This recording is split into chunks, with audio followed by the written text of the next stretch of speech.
Better speak up before I decide to defend myself. Come on now, who's here? Are you a friend of Mr. Jonas? You have got to be kidding me. Vince? You're one of them? I thought... Oh! Oh!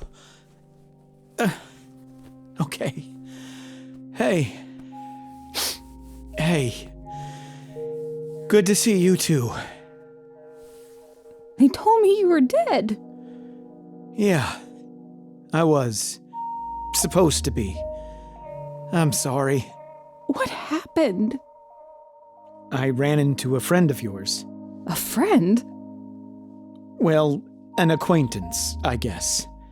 I wouldn't necessarily consider him a friend. My God. They recruited you? You didn't know? No! I mean, I told them they should, but I had no idea. I can't believe it. I can't believe you're really here. I'm sorry, Elaine. I'm sorry I put you through all this. And I really didn't mean for you to see me tonight, but... Well, it sounds like we have a lot of catching up to do. Is it safe to talk here? Yes, of course. Why don't we open some wine?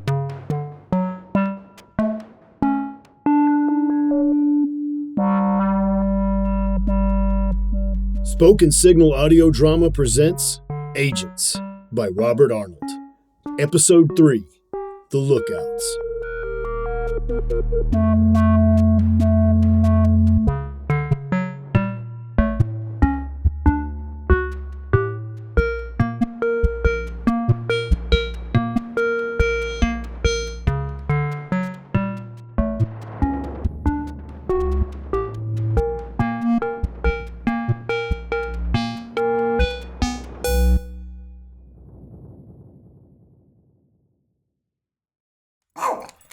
Stay, Charlie. Stay.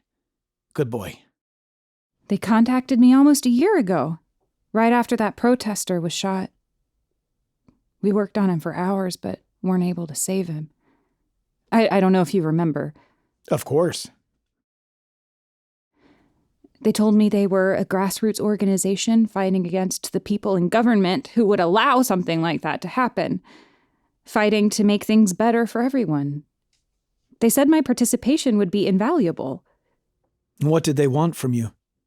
They needed a doctor, a medical professional on their side, someone who could be discreet, not ask too many questions, not report things they didn't want reported. And you said yes. I felt like I needed to. I've patched up a lot of broken bones since then, a couple of gunshot wounds. One time an agent was poisoned. We had to pump his stomach. So you've been working for them this whole time? Off and on. I guess you know how it is. You won't hear anything for weeks, then suddenly they need you right away. I'm sorry I couldn't tell you, Vince. I wanted to, but they said it would put us both in danger. Right after that protester was shot. I knew something had changed, and I felt so helpless. I know you did. I'm sorry.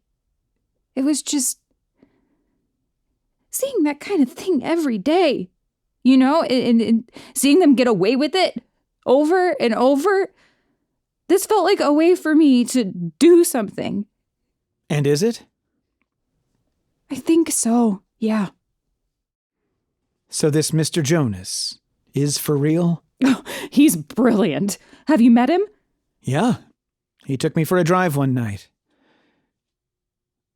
So, what do we do now? I'm not sure.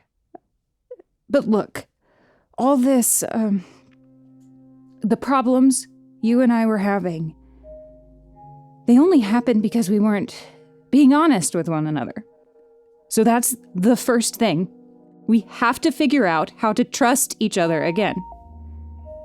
If we don't have that, we're lost. Okay? Okay. And, what about our mutual acquaintance? I think we should talk to Overstreet.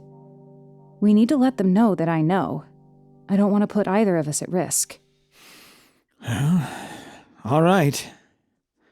What do you think he'll say?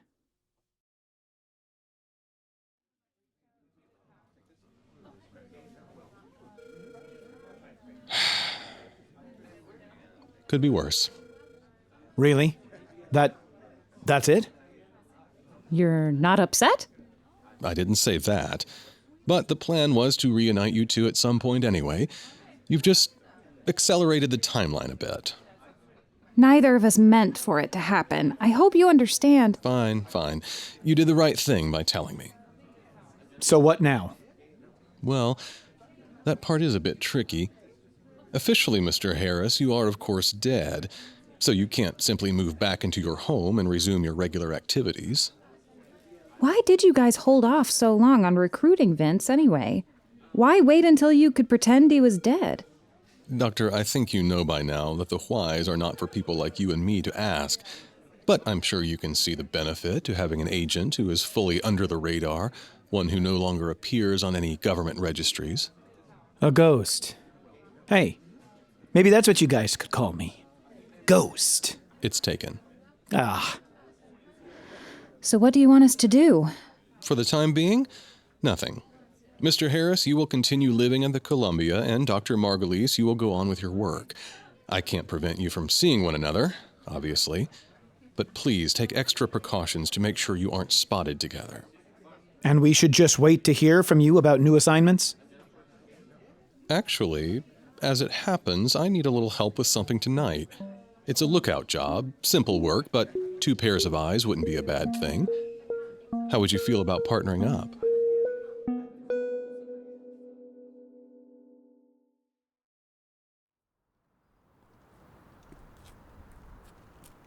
So, I guess this is what our date nights will look like for a while. I was just thinking that you don't take me to enough rooftops, especially ones with so many decorative piles of scrap metal. Can you guys hear me okay? Loud and clear, Omni. I've got you on speaker. How are your sight lines? Perfect. From up here we can see the street, the hotel entrance, and the rooms on the 10th floor. I'm in 714, by the way. Just in case you ever want to, Charge room service to your account? Sure, why not? Jonas is paying for it anyway. Dude must be super rich. I haven't paid for a thing since I joined up. Can you see any movement in 1004? Vince has the binoculars. Vince, can you see inside the room? I can. A couple of people in there, just hanging around. Wow, I feel like a peeping Tom. Just keep your eyes glued to that one room, pervert. Omni, when will Mr. Jonas arrive? Any minute, Doc. His car is en route now. Are you at the front desk? No, I'm down in the utility room waiting to cut the lights. Always good to have a man on the inside. Literally, in this case. So, this operation is some kind of handoff? That's right.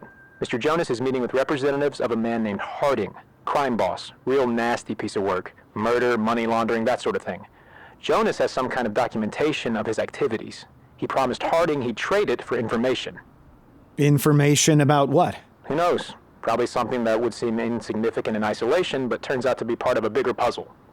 I guess everything's a puzzle with this guy. And Jonas set up the trade, but he isn't actually going to go through with it, right? That's the plan. As soon as he sees an opening, he'll signal you. By raising one hand in the air? And you'll signal me, and I'll cut the power to the room. Flowers is in the suite next to them waiting to unlock the door. Jonas will grab the documents, then slip out to the adjoining suite and down the staff elevator before they even realize he's gone. Ugh, sounds risky. Now, why didn't you just put a wire on him or something and let him signal you directly? Couldn't chance a pat down. So instead, it's you two. Right.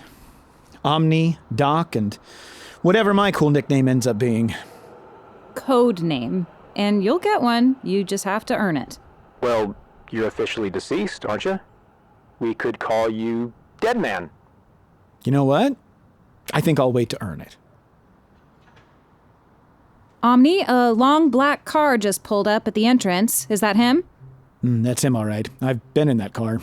Affirmative. He should be arriving now. Yep, there he is. A rare sighting. Vince, look. Huh. Little guy, isn't he? Everybody looks little from way up here. But yes. Okay, Omni, Mr. Jonas has gone into the lobby. Great. Keep a close eye on 1004.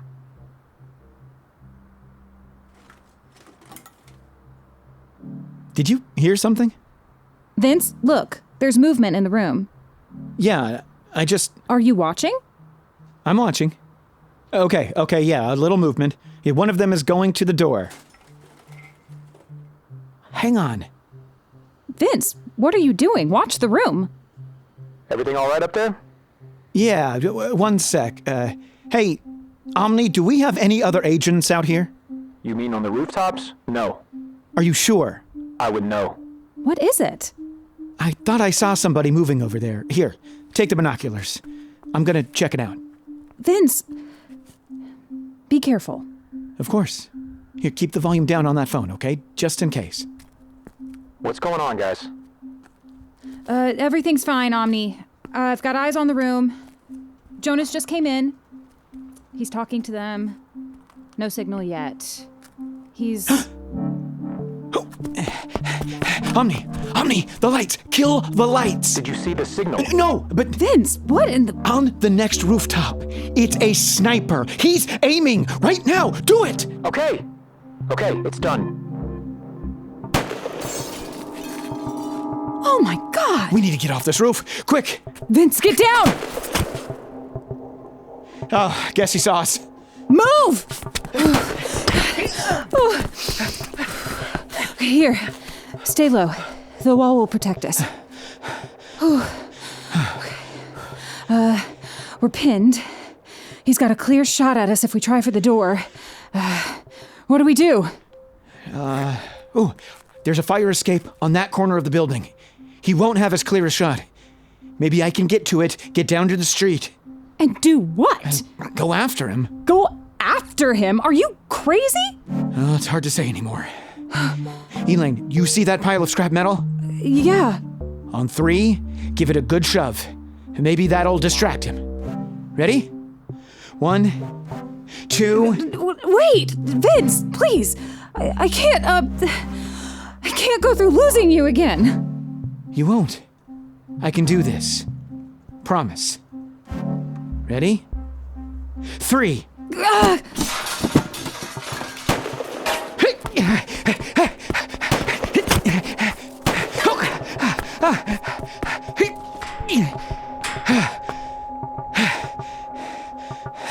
Vince!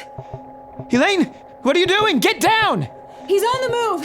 He packed it in when he saw you go over the side. He's coming down. Oh, yeah? Well, why don't we go introduce ourselves?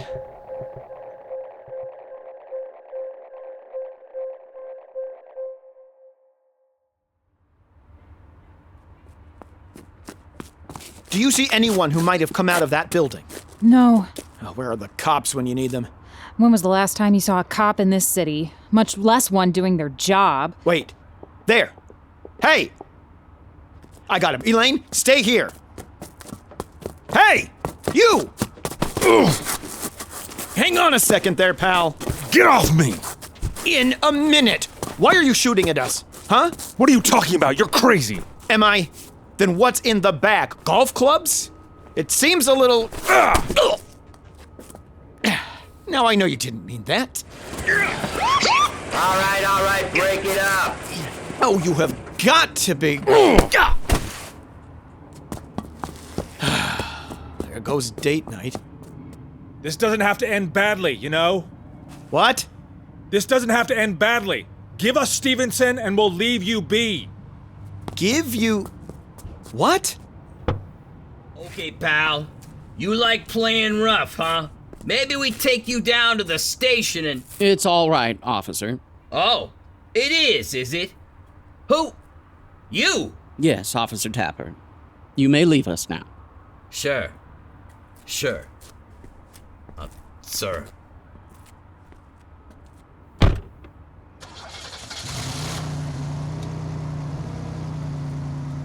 One of ours, I take it? Mr. Harris, I am given to understand that you saved my life this evening. If that is indeed the case, then I owe you a debt of gratitude. Mr. Harris, I thank you. Sure. Don't mention it. Did you get what you were after? Not tonight, I'm afraid. But there will be other opportunities. Perhaps you will be able to be of service to me again. Yeah, sure. That'd be just fine. Vince! My God! I'm okay. It's just a bloody nose. Jonas is okay, too. He was saying... He's gone. Yeah, he does that. Come on, let's get you out of here.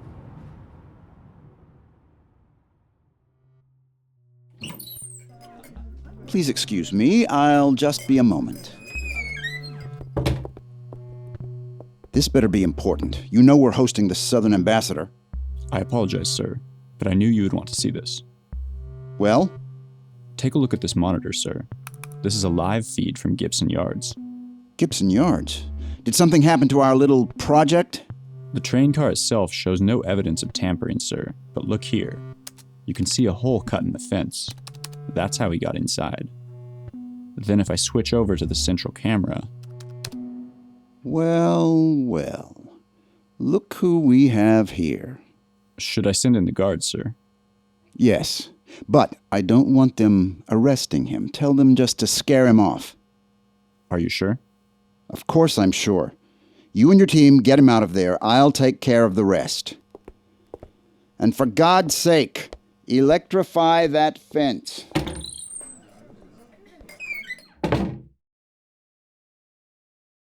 What were you thinking?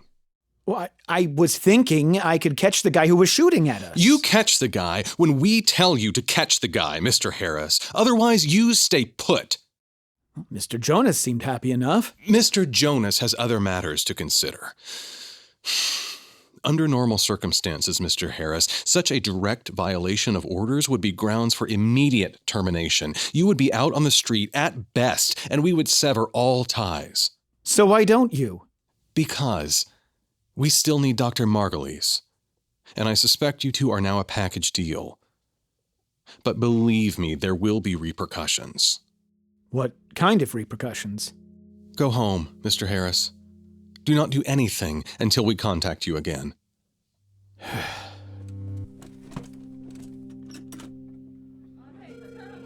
Mr. Harris, anything. Understood? Understood.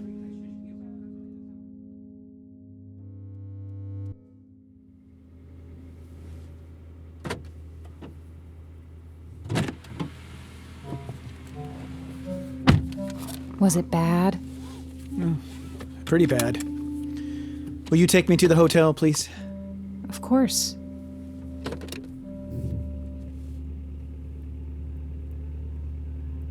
Well, for what it's worth, I'm proud of you. I know you did the right thing. And I'm sure eventually they'll see that. I mean, if Mr. Jonas... Elaine? Who is Stevenson?